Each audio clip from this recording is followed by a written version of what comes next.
నమస్తే అండి, అందరికీ నమస్తే. పత్రిజీ గురుగారికి ఆత్మ ప్రణామాలు. వింటున్న మీ అందరికీ కూడా ఆత్మ ప్రణామాలు. మనం ఎక్కార్ట్ టోల్ గారు రాసిన వర్తమానమే బహుమానం అన్న బుక్ చదువుకుంటున్నాం.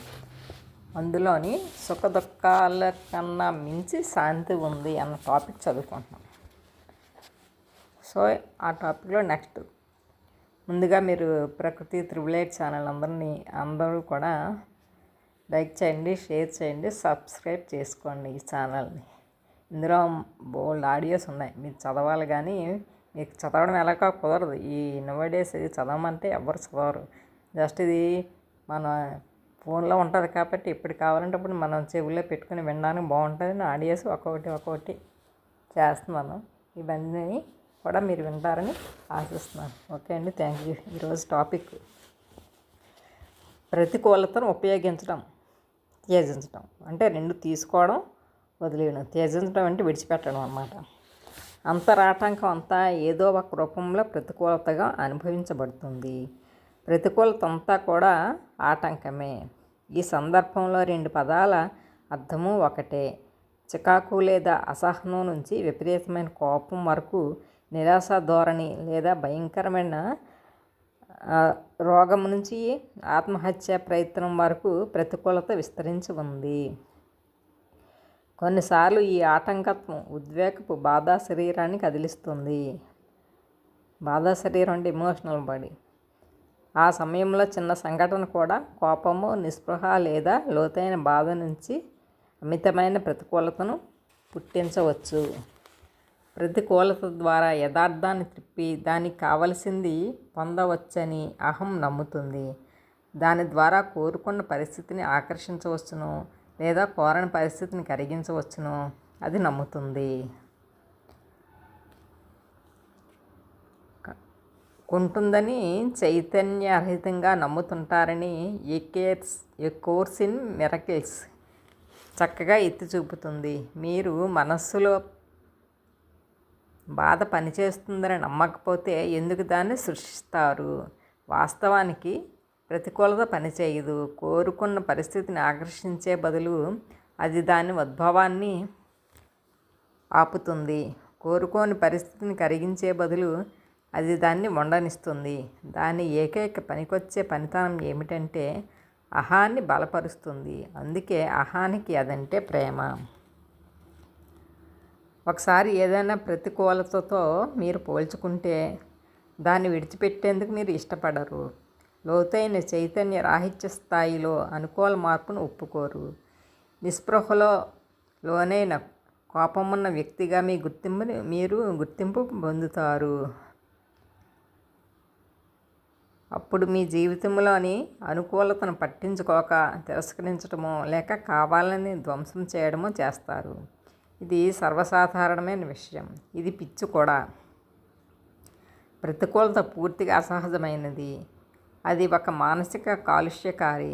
ప్రకృతిని ధ్వంసం చేసి విషపరచడానికే సామూహిక మానవ మానసికతలో కూడుకుపోయిన విస్తారమైన ప్రతికూలతకు లోతైన సంబంధం ఉంది.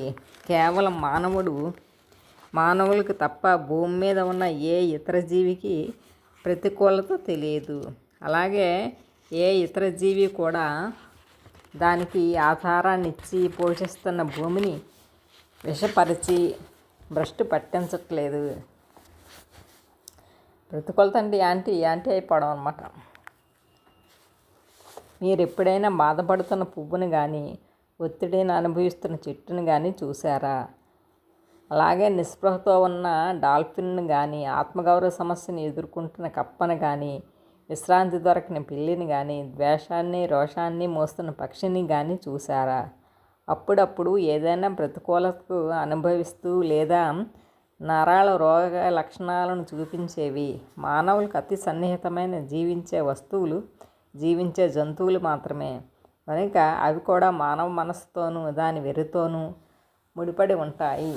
ఎందుకంటే జంతువులకి మనస్సు ఉంటుంది, కాకపోతే కొంచెం స్థాయిలో ఉంటుంది కాబట్టి అవి ఏం పట్టించుకోదు. కాకపోతే మనుషులకి మనస్సు ఉంటుంది కాబట్టి, మనసులో ఎమోషన్స్ ఉంటాయి కాబట్టి వాళ్ళు అలా బిహేవ్ చేస్తుంటారు. ఏ మొక్కనో లేదా జంతువునో గమనించండి. దాని నుండి ఉన్నదాన్ని స్వీకరించడము, ఈ క్షణానికి వశమవ్వడాన్ని నేర్చుకోండి. దాని నుంచి ఉండటము నేర్చుకోండి. దాని నుండి అభిన్నత్వాన్ని అంటే ఏకమవ్వడం, మీరుగా ఉండడం, యథార్థంగా ఉండటాన్ని నేర్చుకోండి.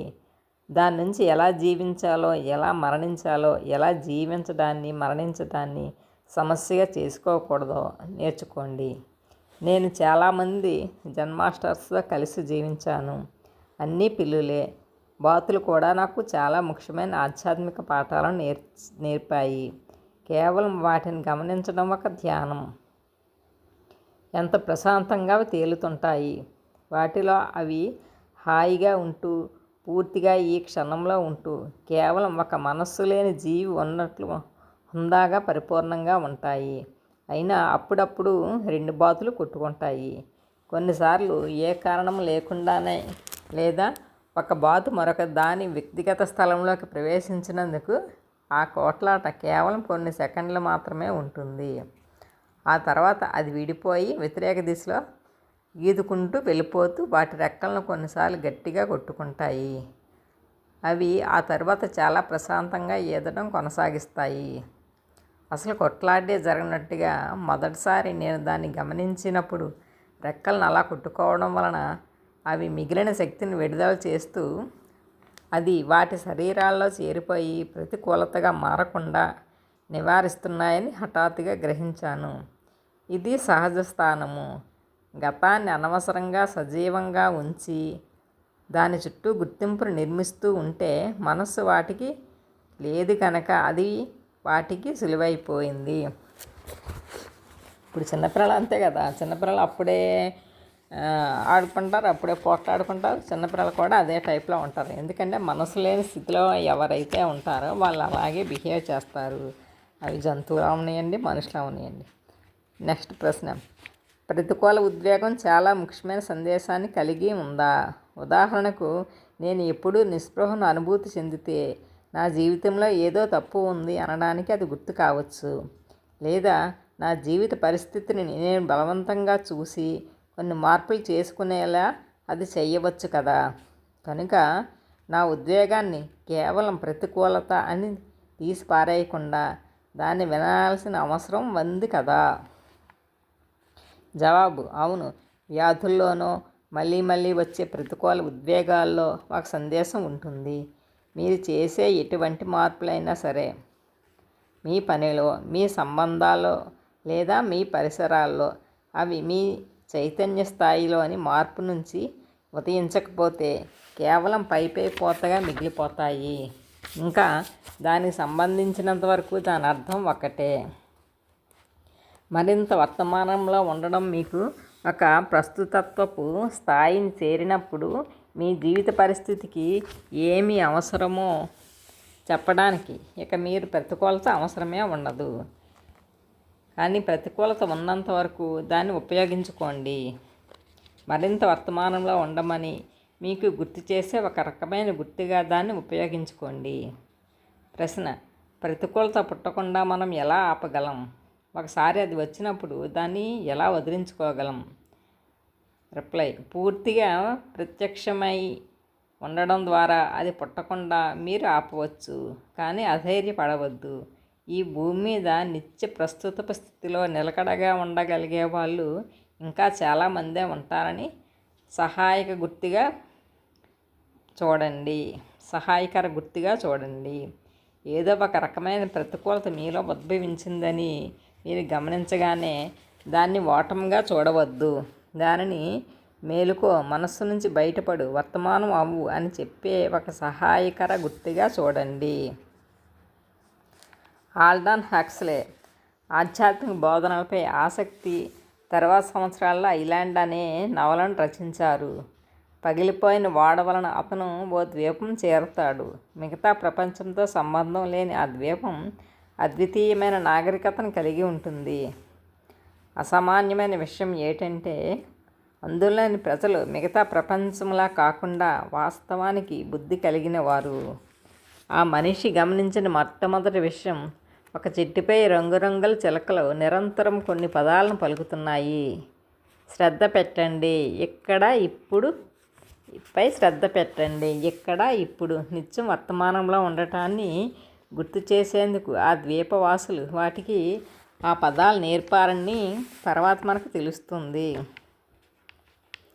కనుక మీలో ప్రతికూలత పుడుతుందని అనిపించినప్పుడల్లా అది బాహ్యకరణం వలనో ఒక ఆలోచన లేదా మీకు తెలిసిన ఏ కారణము లేకుండా అది వచ్చిన వాణి. శ్రద్ధ పెట్టండి, ఇక్కడ ఇప్పుడు మేల్కోండి అని చెప్తున్నట్లుగా దాన్ని చూడండి. కనీసం ఒక చిన్న చికాకు కూడా ప్రముఖమైనదే. దాన్ని సమ్మతించి గమనించాలి. లేకుంటే గమనించని ప్రతి చర్యలన్నీ పోగైపోతాయి. నేను ఇంతకుముందు చెప్పినట్లు ఆ శక్తి క్షేత్రం మీలో అవసరం లేదని, అది ఎందుకు పనికిరాదని మీరు గ్రహించిన వెంటనే దాన్ని వదిలేస్తారు. కానీ నిస్సందేహంగా దాన్ని పూర్తిగా వదిలేలా చూసుకోండి. దాన్ని అలా వదలలేకపోతే ఇంతకుముందు చెప్పినట్లు అది ఉందన్న విషయం స్వీకరించి మీ ధ్యాసను అనుభూతిలోకి తీసుకుని వెళ్ళండి. ఒక ప్రతికూల ప్రతిచర్యను విడిచిపెట్టడానికి వేరే విధానం ఉంది. ప్రతిచర్యను బాహ్యకరమైన దానికి మీరు పారదర్శకమవుతున్నట్లు ఊహించడం ద్వారా అది అదృశ్యమయ్యేలా చేయవచ్చు. ఈ సాధనను ముందుగా మీరు చిన్ననాటి నుండి అల్పమైన వాటి నుండి మొదలు పెడితే బాగుంటుంది. మీరు ఇంట్లో నిశ్శబ్దంగా కూర్చుందాం అనుకుంటారు. హఠాత్తుగా పక్క రోడ్లపైన వెళ్తున్న కారులోని అలారం పెద్ద శబ్దం చేసింది. చికాకు మొదలవుతుంది. ఆ చికాకు ఉద్దేశం ఏమిటి? ఏమీ ఉండదు. దాన్ని మీరు ఎందుకు సృష్టించారు? మీరు చెయ్యలేదు. అది మనస్సు పని. అది పూర్తిగా అప్రయత్నం, పూర్తిగా అచేతనం. మనస్సు దాన్ని ఎందుకు సృష్టించింది? ఎందుకంటే దాని ఆటంక రూపమైన మీరు అనుభవించే ప్రతికూలత లేదా ఏదో ఒక రకమైన బాధ, కోరుకోని పరిస్థితిని ఎలాగో కలిగిస్తుందనే అచేతనపు నమ్మకాన్ని అది నిలుపుకొని ఉంటుంది. ఇది భ్రమ. ఈ విషయంలో చికాకు లేదా కోపంగా అది సృష్టించే నాటకం. ఆటంకం కలిగించడానికి అది ప్రయత్నిస్తున్న అసలైన కారణం కన్నా మరింత కలతపెట్టేదిగా ఉంటుంది. దీనంతా కూడా ఆధ్యాత్మిక సాధనగా మార్చుకోవచ్చు. భౌతిక శరీరపు గట్టితనము, దృఢత్వము ఏమీ లేకుండా పారదర్శకమవుతున్నట్లు భావించండి. ఇప్పుడు ఆ శబ్దాన్ని లేదా ప్రతికూల ప్రతిస్పందనకు కారణమైంది ఏదైనా దానిని మీలోంచి సూటిగా పోనివ్వండి. అది ఒక మీలో ఏ దృఢమైన గోడను గుద్దుకోదు. నేను చెప్పినట్లు చిన్న విషయాలతో ముందు సాధన ప్రారంభించండి. కారు, అలారం, మరుగుతున్న కుక్క, అరుస్తున్న పిల్లులు, ట్రాఫిక్ జామ్ నిరంతరం జరగకపోవడాన్ని వాటిచే బాధాకరంగా కుట్టించుకునే మీలోని ఆటంకం అనే గోడను ఉంచుకునే బదులు ప్రతిదాన్ని మీ ద్వారా వెళ్ళనివ్వండి. ఎవరో మిమ్మల్ని బాధించే విధంగా లేదా మోటుగా ఏదో అంటారు. ఎదురుదాడి చేయడం, రక్షించుకోవడం, వెళ్ళిపోవడం వంటి అచేతన ప్రతిస్పందనలోకి, ప్రతికూలతలోకి వెళ్ళే బదులు సూటిగా మీ ద్వారా దాన్ని వెళ్ళనివ్వండి. ఆటంకపరచవద్దు. ఇంకా అక్కడ బాధపడే వాళ్ళు ఎవరూ లేనట్లు ఉంటుంది. అదే క్షమాపణ. ఈ విధంగా మీరు గాయపడని వారవుతారు. మీరు ఆ వ్యక్తికి తన ప్రవర్తన స్వీకరించబడదని చెప్పవచ్చు. అలా చెప్పినప్పుడు ఆ వ్యక్తికి మీ అంతర్స్థితిని అదుపు చేసే శక్తి ఇక ఉండదు. అప్పుడు మీరు మీరు మీ శక్తితోనే ఉంటారు. ఇంకోరి క్రింద ఉండరు. మనశ్చేత నడిపించబడరు. అది కారు, అలారం కావచ్చు, మోటి వ్యక్తి కావచ్చు, ఒక వరద, ఒక భూకంపము లేదా ఒక సమకూర్చుకున్నవన్నీ కోల్పోయి ఉండొచ్చు.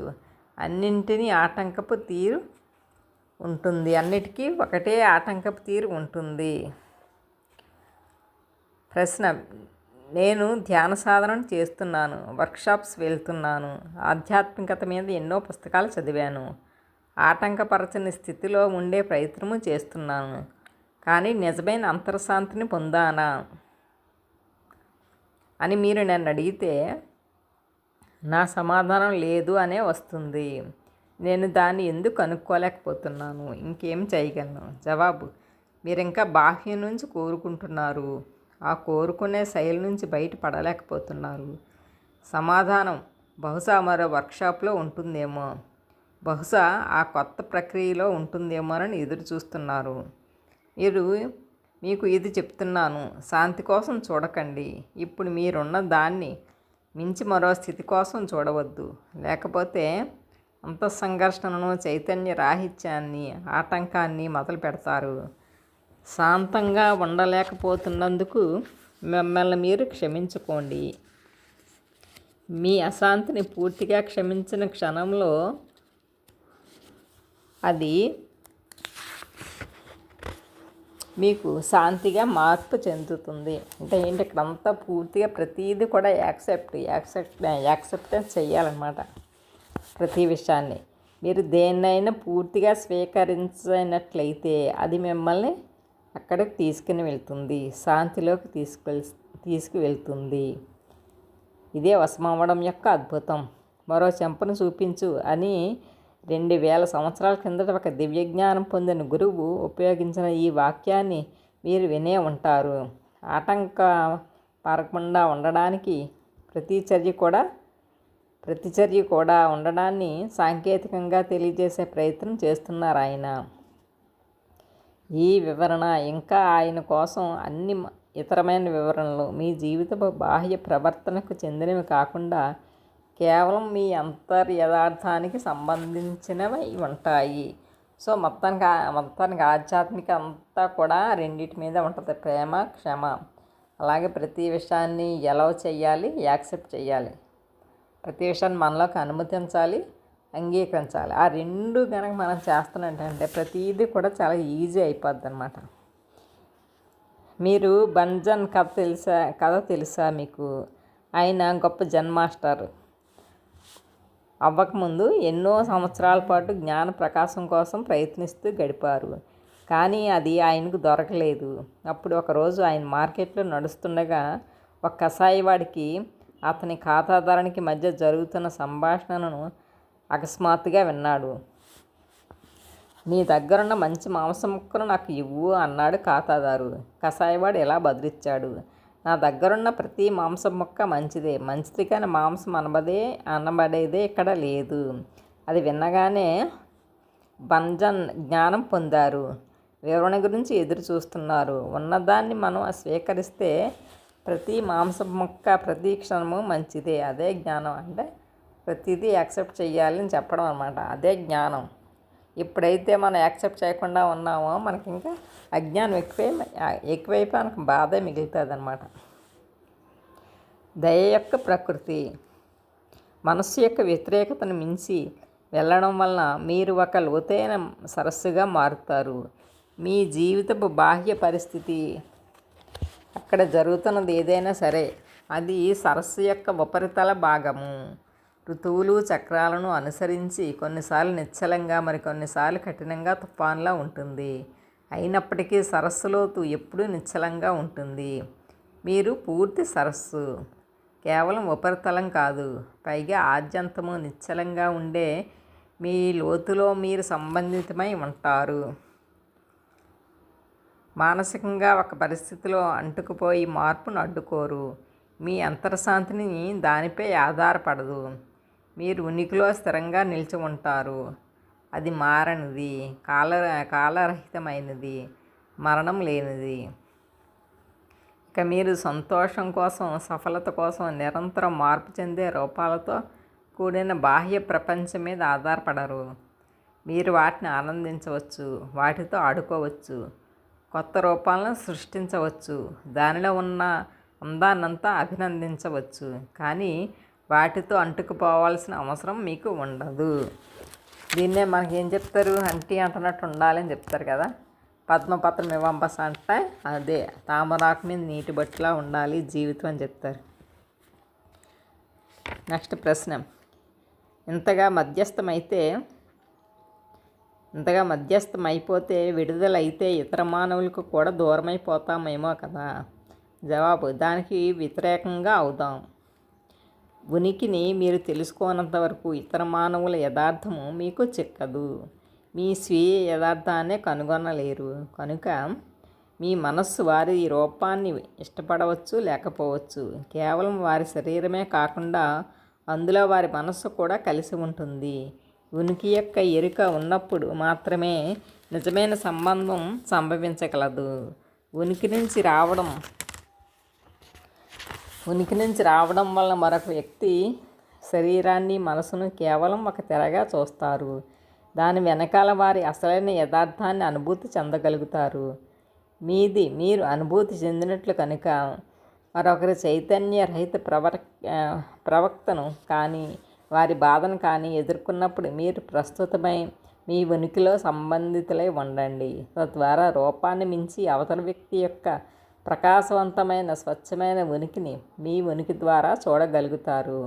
ఉనికి యొక్క స్థితి నుంచి చూస్తే దుఃఖమంతా కూడా భ్రమగా గ్రహించబడుతుంది. రూపంతో పోల్చుకోవడం వలన దుఃఖంగా ఉంటుంది. ఈ గ్రహింపు ద్వారా స్వస్థత, అద్భుతాలు సంభవిస్తాయి. ఇతరుల్లోని ఉనికి చైతన్యాన్ని మేల్కొల్పడం ద్వారా వాళ్ళు సిద్ధంగా ఉన్నప్పుడు మాత్రమే వీలవుతుంది. ప్రశ్న: దాన్నే దయ అంటారా? అవును. రిప్లై: అవును. మీకు అన్ని జీవాలకు మధ్య గల లోతైన బంధం యొక్క ఎరుకే దయ. కానీ దయకు రెండు వైపులు ఉంటాయి. ఈ బంధానికి రెండు వైపులు ఉంటాయి. ఒకవైపు మీరు ఇంకా ఇక్కడ భౌతిక శరీరంగా ఉండడం వలన ప్రతి ఒక్క మానవుడితోని, ప్రతి ఒక్క జీవరాశితోని మీ భౌతిక రూపం యొక్క అనిత్యతను, బాధ్యతను పంచుకుంటారు. మరొకసారి మీరు ఈ వ్యక్తికి నాకు ఏదో ఒక విధంగా, ఏది ఒకే విధంగా సమానంగా లేదు అని అనుకున్నప్పుడు మీకు చాలా వరకు సమానత్వం ఉందని గుర్తు తెచ్చుకోండి. ఇప్పటి నుంచి 1 సంవత్సరంలో, 2 సంవత్సరాల్లో లేదా 70 సంవత్సరాల్లో పెద్ద తేడా ఏమీ లేదు. ఇద్దరూ కూడా కుళ్ళిపోయిన సవాలుగా అవుతారు.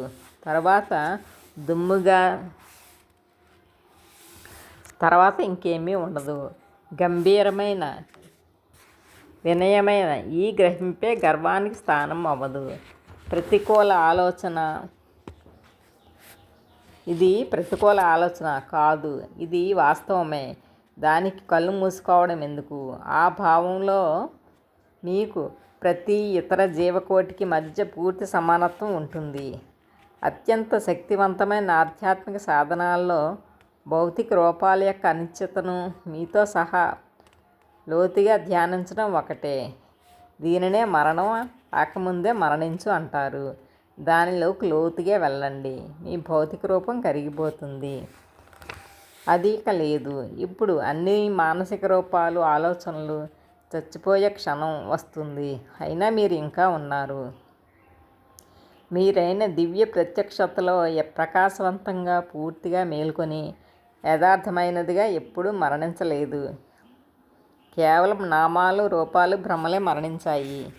మీ సత్య ప్రకృతి ఈ మరణం లేని స్థితి గ్రహింపే దయ యొక్క మరోవైపు లోతైన అనుభూతి స్థాయిలో. ఇప్పుడు మీరు మీ సొంత అమరత్వాన్నే కాకుండా మీ ద్వారా ప్రతి ఒక్క జీవరాశి యొక్క అమరత్వాన్ని కూడా గ్రహిస్తారు. రూపం స్థాయిలో బ్రతుకు యొక్క అనిశ్చితను, అస్థిరత్వంగా మీరు పంచుకుంటారు. ఇవి దయ యొక్క 2 దిశలు. దయ స్థితిలో ఆనందము, దుఃఖములుగా వ్యతిరేక భావాలు ఒకటై లోతైన అంతర్శాంతిగా మార్పు చెందుతాయి. ఇదే భగవంతుని ప్రశాంతత. మానవులకు సాధ్యపడగల దివ్యమైన భావనల్లో ఇది ఒకటి. దీనికి గొప్ప స్వస్థపరిచే శక్తి, మార్చగల శక్తి ఉన్నాయి. కానీ నిజమైన దయ చాలా అరుదుగా ఉంది. మరో ప్రాణి బాధపైన కనికరం కలిగి ఉండడానికి ఉన్నతమైన చైతన్య ప్రమాణం అవసరమే అయినప్పటికీ అది దయ యొక్క ఒక్క వైపునే సూచిస్తుంది. అది పరిపూర్ణమైనది కాదు. అసలైన దయ కనికరమునకు, కరుణకు మించి ఉంటుంది. ఆనందము, దుఃఖము ఒకటయ్యేంత వరకు అది జరగదు. రూపాన్ని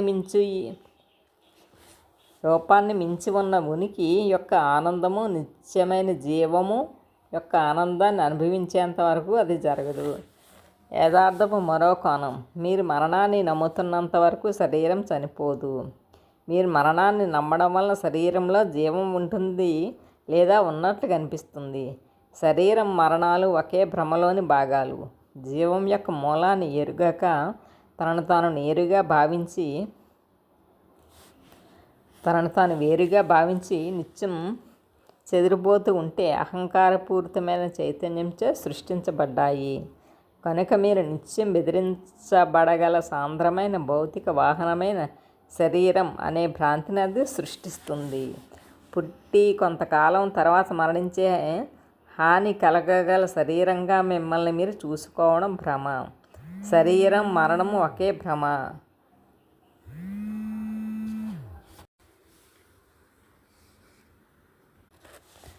యథార్థపు మరో కోణం. మీరు మరణాన్ని నమ్ముతున్నందుకు శరీరం చనిపోదు.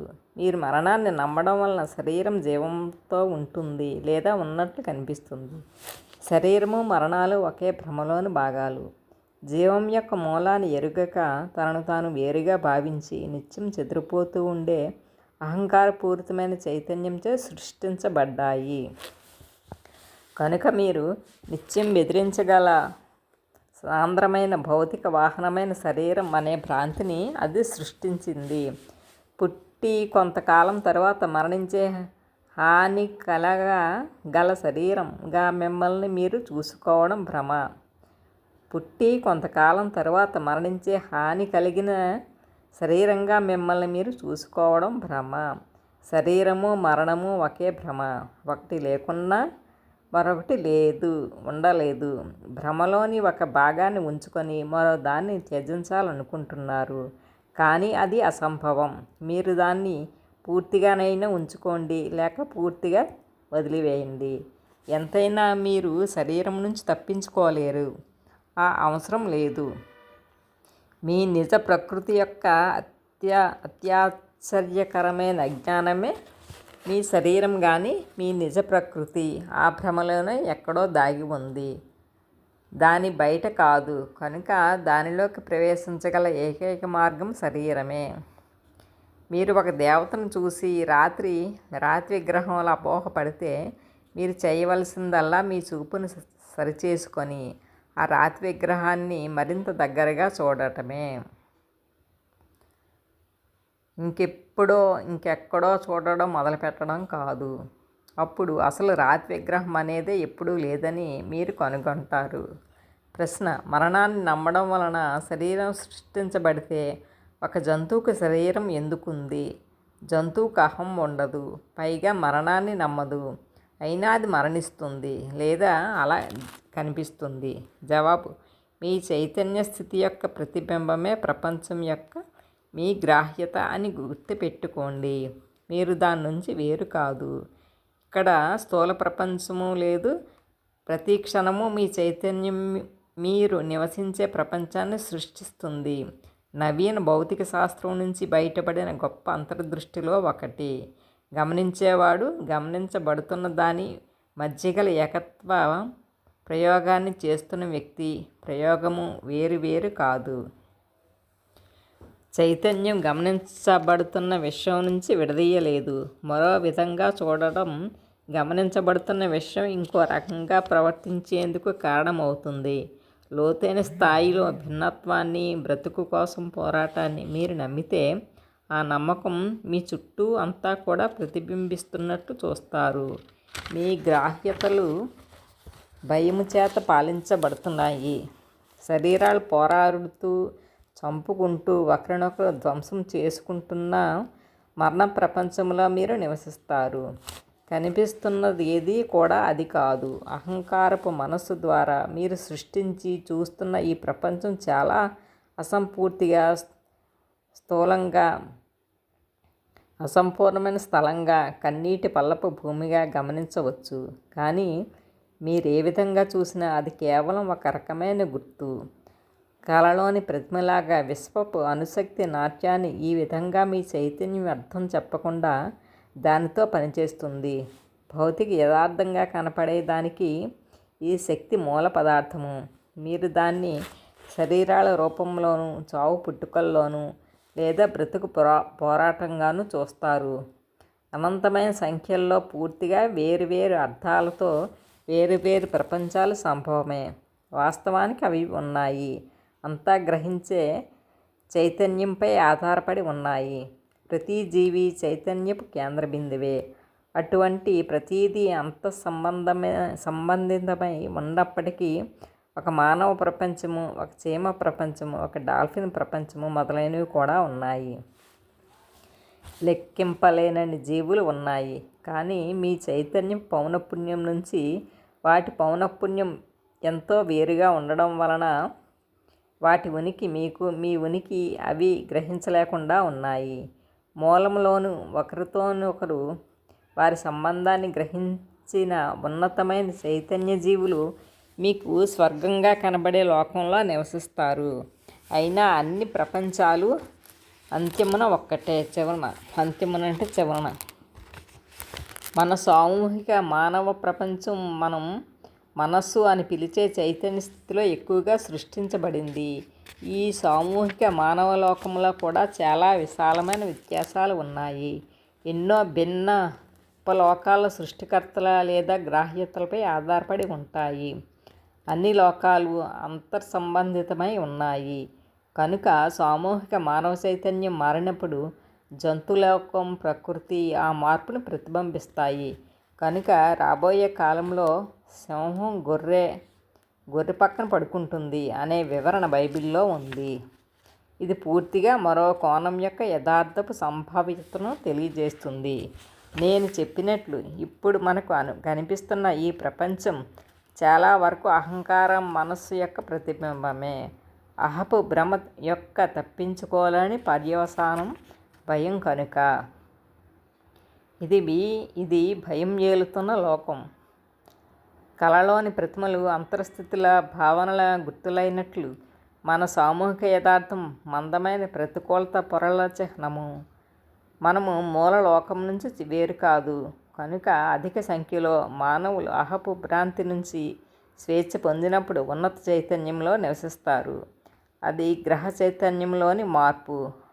ప్రతి చెట్టు, ప్రతి గడ్డిపరక సెయింట్ పాల్ ప్రకారం సర్వ సృష్టి దీని ద్వారా విముక్తి చెందుతుంది. అప్పటి వరకు దాని అన్ని భాగాల్లోనూ సర్వ సృష్టి పురిటినొప్పులు పడుతున్నట్లు మామూలుగా మూలుగుతుంటుంది అని సెయింట్ పాల్ ఇంకా చెప్పారు.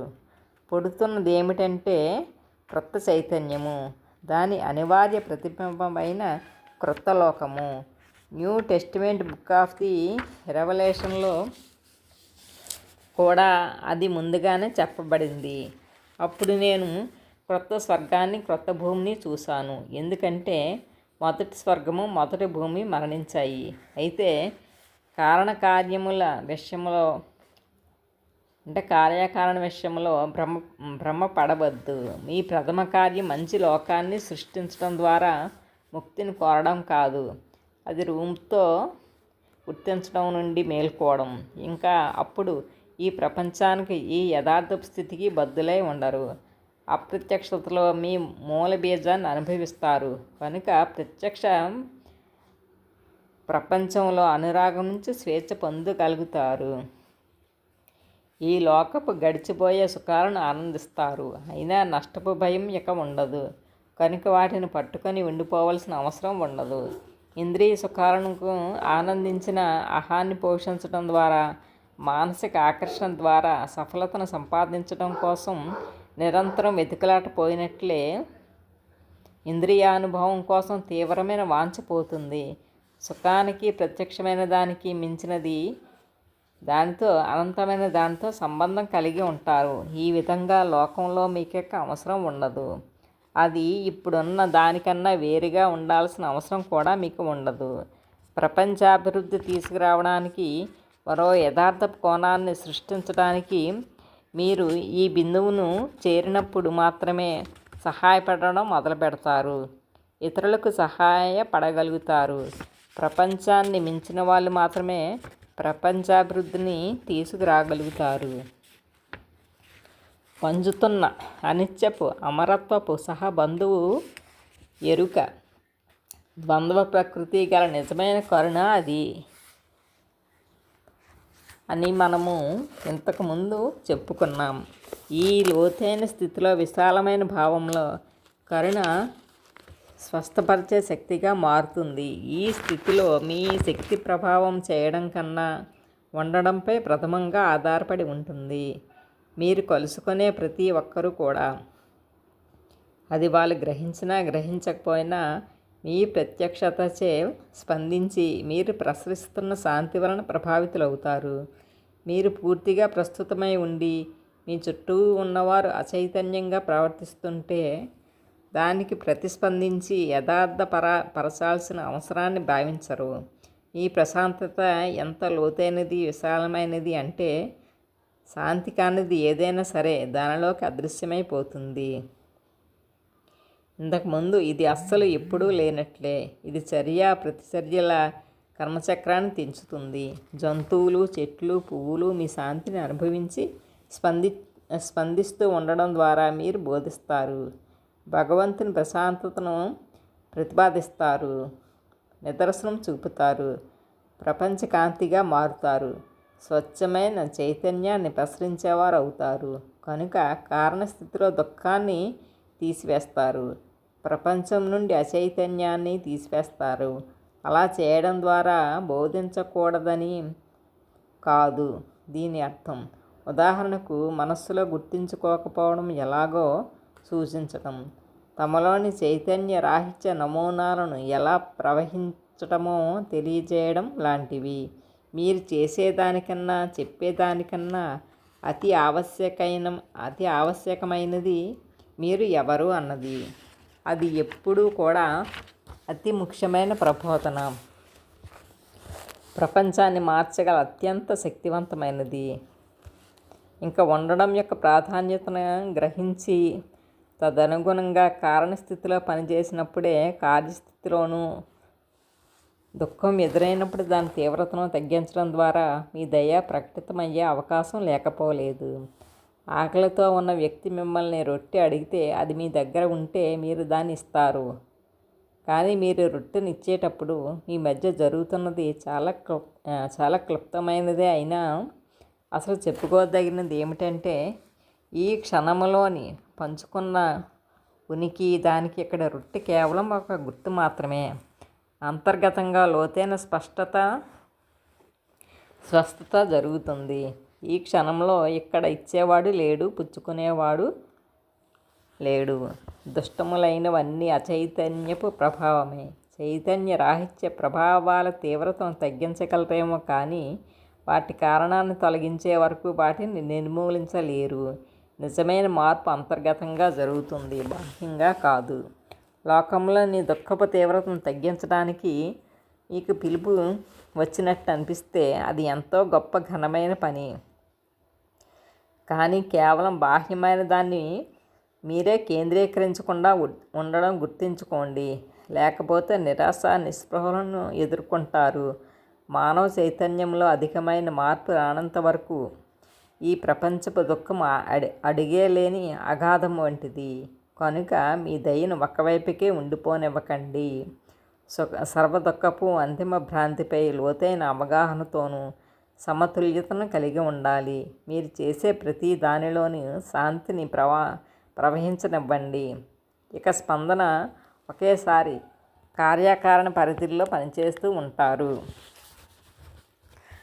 చైతన్యపు మానవులు వారిని వారు ఒకరినొకరి గ్రహాన్ని ధ్వంసం చేసుకోవడం లేదా ఇతర జీవులను భయంకరమైన బాధకు గురి చేయడం, దానికి రూపుదిద్దుకున్న సందర్భాల్లో మీరు ప్రోత్సహిస్తున్నప్పుడు కూడా ఇది వర్తిస్తుంది. గుర్తుంచుకోండి, చీకటిని పోరాడలేనట్లే చైతన్య రాహిత్యాన్ని కూడా పోరాడలేరు. అలా చేసే ప్రయత్నం చేస్తే భిన్న ధృవాలు బలపడి మరింత లోతుగా కూరుకుపోతాయి. ఒక ధ్రువంలో మిమ్మల్ని గుర్తించుకొని ఒక శత్రువుని సృష్టించుకొని మీకు మీరే అచైతన్యంలోకి లాగబడతారు. జ్ఞానాన్ని విస్తరించడం ద్వారా జాగృతిని పెంచండి. కానీ మీరు ఏ విధమైన ఆటంకాన్ని, ద్వేషాన్ని, ప్రతికూలతని మీలో లేకుండా చూసుకోండి. శత్రువును ప్రేమించు అన్నాడు జీసస్. అంటే శత్రువులు లేకుండా చూసుకో అని. ఒకసారి కార్యపరిధిలోని పనిలో నిమగ్నమైతే దానిలో మిమ్మల్ని మీరు పోగొట్టుకోవడం ఎంతో సులభం. జాగృతమై ఉండండి. చాలా వర్తమానంలో ఉండండి. అంకితమైన స్థితే మీ ప్రథమమైన కేంద్రం కావాలి. ఆత్మజ్ఞాన ప్రబోధమే మీ అసలైన ఉద్దేశం కావాలి. శాంతి ఈ లోకానికి మీరిచ్చే అత్యంత విలువైన బహుమతి కావాలి. శాంతి తప్పించి ఎవరు ఏమీ ప్రపంచానికి ఏమీ అందివ్వలేరు అని చెప్తున్నారు. అందుకని శాంతిగా ఉంటేనే అన్ని సమస్యలు కూడా పరిష్కారం అవుతుంది. ఆ శాంతినే మనం అందరికీ ఇవ్వాలి, అందరి దగ్గర నుంచి తీసుకోవాలి, అందరికీ పంచాలన్నమాట. ఓకే అండి, థ్యాంక్ యూ వెరీ మచ్.